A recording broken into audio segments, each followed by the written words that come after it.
Hello, readers of Every Word, and welcome to Every Word 365. I'm your host, Christina Munoz-Madsen, and today we're reading Proverbs 30 through 31. I cannot believe that this is our last day of Proverbs, and I can't help but feel a little sad about it. I'm going to miss all of this daily wisdom. Okay, here are my nuggets from today's reading. Every word of God proves true. He is a shield to all who come to him for protection. Do not add to his words, or he may rebuke you and expose you as a liar. Proverbs 30, 5 through 6. O God, I beg two favors from you. Let me have them before I die. First, help me never to tell a lie. Second, give me neither poverty nor riches. Give me just enough to satisfy my needs. For if I grow rich, I may deny you and say, "Who is the Lord?" And if I am too poor, I may steal and thus insult God's holy name. That is Proverbs 30, 7 through 9. As for Proverbs 31, if any of you women have wondered how to be a virtuous woman, here's your playbook. I actually did an entire study once, 8-week-long study on just this one chapter. That's because it is full of nuggets of wisdom. So I encourage all of us women to try to be a Proverbs 31 woman. And to the men, if you're looking for a good compliment for your wife, check out Proverbs 31:29. But resist the temptation to demand the other attributes. We all fall short. In fact, one could argue they all are not possible to achieve, and that would be correct. But remember, with God, all things are possible. So here is the second part of Proverbs 31. Who can find a virtuous and capable wife? She is more precious than rubies. Her husband can trust her, and she will greatly enrich his life. She brings him good, not harm, all the days of her life.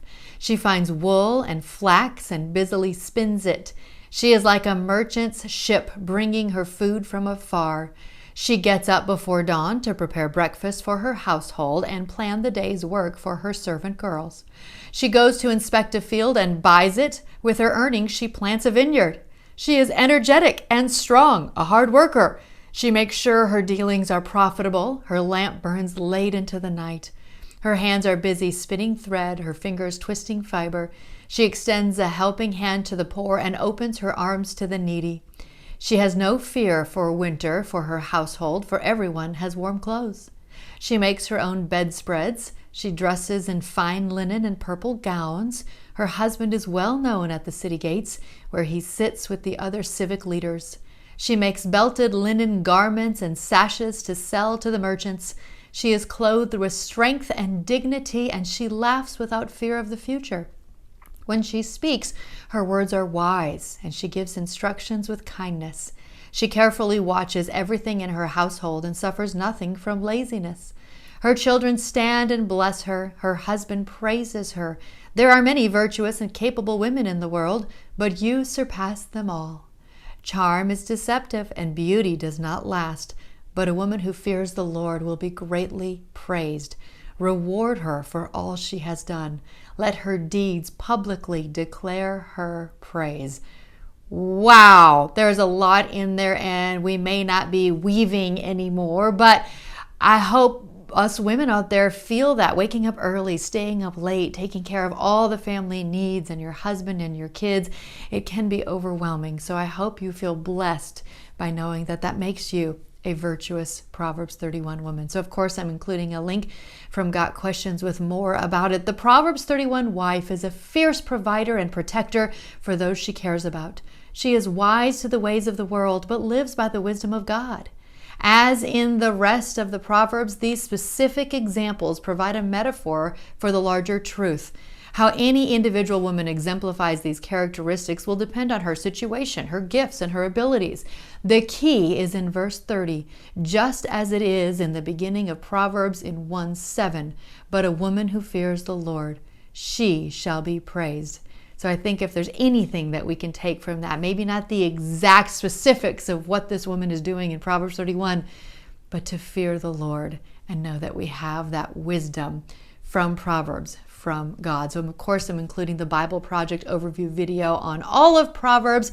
I hope you have enjoyed this book and have learned something from it, and remember the nuggets. Remember, you could always read one of the 31 chapters every single month if you would like, every single day. Tomorrow we start another one of my absolute favorites. It is very short, Ecclesiastes. Happy reading! Have you ever wanted to go to Greece to see the ministry of Paul come to life? Well, now you can, thanks to Travel with Friends. On day 5 of our trip, we'll wake up to visit the island of Crete. You'll visit the island of Santorini, which is perhaps the most breathtaking of all the Greek islands. The town of Thera has whitewashed houses, narrow streets, and open-air cafes that are accessible by cable car or mules. There will be several optional tours offered in Santorini, including excavations, or you may choose to spend the day shopping and exploring on your own. Again, we return to the ship for dinner and evening entertainment. We hope to see you with us in Greece in 2025.